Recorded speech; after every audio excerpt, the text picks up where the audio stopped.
காலம் கிரகங்கள் கையில். உண்மை ஜோதிடத்தை உலகிற்கு எடுத்துக் கூறும் உங்கள் புதிய வரலாறு டிவி. வணக்கம். ஓம் சாய் சக்தி ரூபாய நமோ நமக. தமிழ் உறவுகள் அனைவருக்கும் இனிய வணக்கம். வாழ்க வளமுடன். நான் உங்கள் மதுரை ஜோதிடர் சாய் செல்வம். மார்ச் மாத பலன்கள். விருச்சிக ராசிக்கு இந்த மார்ச் மாதம் என்ன பலன்களை தரும் என்பதை பார்ப்போம். ராசி அதிபதி செவ்வாய் 3ஆம் இடத்திலே முயற்சி ஸ்தானத்தில் சுக்கிரனோடு இணைந்து நல்ல பலன் தரக்கூடிய அமைப்பில் இருப்பதாலே உங்களுடைய முயற்சி இந்த மாதம் முழுவதும் வெகு சிறப்பாக இருக்கும். தொழில் அமைப்பிலே குரு பகவானுடைய பார்வை விழுவதாலும் லாபஸ்தானாதிபதி புதன் 4ஆம் இடத்திலே சூரியன் சனியோடு அங்கே சேர்ந்திருப்பதாலே கடுமையாக முயற்சி செய்து லாபத்தை ஈட்டக்கூடிய அமைப்பு கண்டிப்பாக இருக்கும்.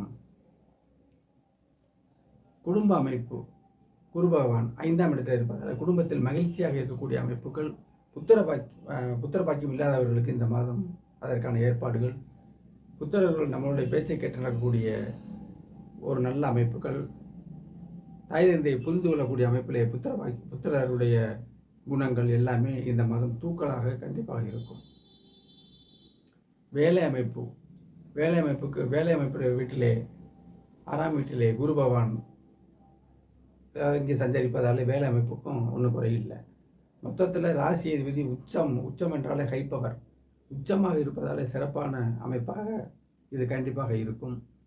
மார்ச் 8ஆம் தேதி 5ஆம் இடத்தில் சிந்தனை ஸ்தானத்திலே புதன் ராகுவோடு இணைவதால் சற்று ஆரோக்கியத்தை நீங்கள் கவனமாக பார்க்க வேண்டும். வெளியிலே செல்லும் பொழுது செல்லக்கூடிய அமைப்பு ஏற்படும், கவனமாக இருக்க வேண்டும். இருள் ராகுவோடு சேர்க்கிறார்.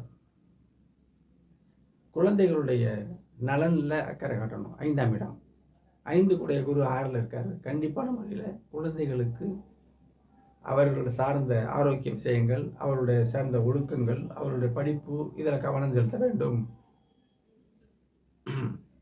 சனி சுக்கிரன் சூரியன் 4ஆம் இடத்தில் செல்லும் பொழுது வாகன அமைப்பில் அதை வாகனத்தை சரியாக பராமரிக்கணும். வீட்டு அமைப்பில் சரியாக வர பராமரிக்கணும். பராமரிப்பீர்கள் செவ்வாய் உச்சமாக இருப்பதால்.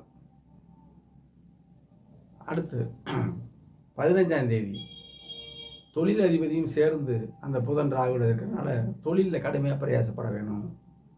15ஆம் தேதி முதல் குருவோட வீடாக இருக்கிறதுனால சமாளிப்பீர்கள். எதுவுமே நம்ம ராசி நல்லபடியாக இருக்கிறதுனால மிகுந்த சுபத்துவமாக இருக்கிறதுனால எல்லாத்தையும் கடந்து செல்லக்கூடிய வாய்ப்பு நிச்சயமாக உறுதியாக இருக்கிறது என்று 100% நான் சொல்லுவேன். ராசி பலமாக இருக்கணும், அதுதான் மெயின் அப்படிங்கிற மாதிரி.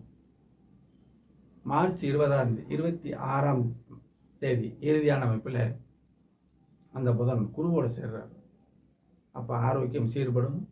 வெளியில் சென்று பிழைக்கக்கூடிய நபர்களுக்கு வெளியில் செய்கிறாங்க. அலைச்சல் திருச்சலோடு செய்யக்கூடிய தொழில் பண்ணுறவங்களுக்கு சிறப்பாக இருக்கும். குடும்ப அமைப்பும் நல்லபடியாக இருக்கும். லாபங்கள் கிடைக்கும். புத்திர அமைப்பில் உள்ள புத்திரர்களுக்கு அந்த புதன்கிற அமைப்பு இருக்கிறனால பிள்ளைகள் வெளியில் படிக்கக்கூடிய நபர்களுக்கு நல்ல அமைப்பாக இருக்கும். எந்த குறையும் இல்லாமல் கண்டிப்பாக இந்த விருச்சிக ராசி என்பவர்களுக்கு மிகவும் சிறப்பாக இருக்கும்.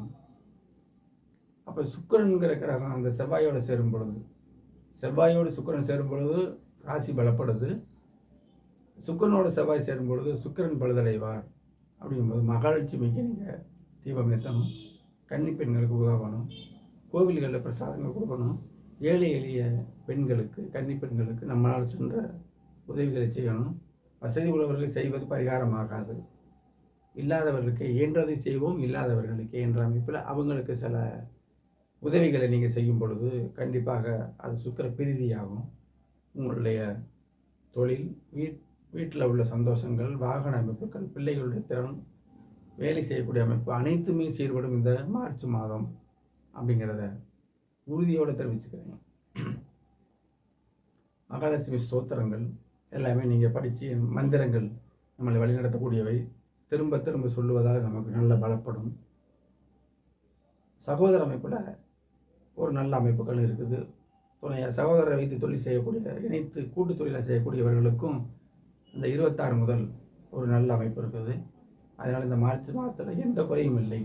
விருச்சிக ராசி அன்பர்கள் இந்த மார்ச் மாதம் முழுவதும் நல்ல விதமாக வாழ இறைவனை வேண்டி அன்புடன் வேண்டுகிறேன். இறைவனை வேண்டுகிறேன். வாழ்க வளமுடன் என்று கூறி நாளை சந்திப்போம். நன்றி, வணக்கம். வாழ்க வளமுடன்.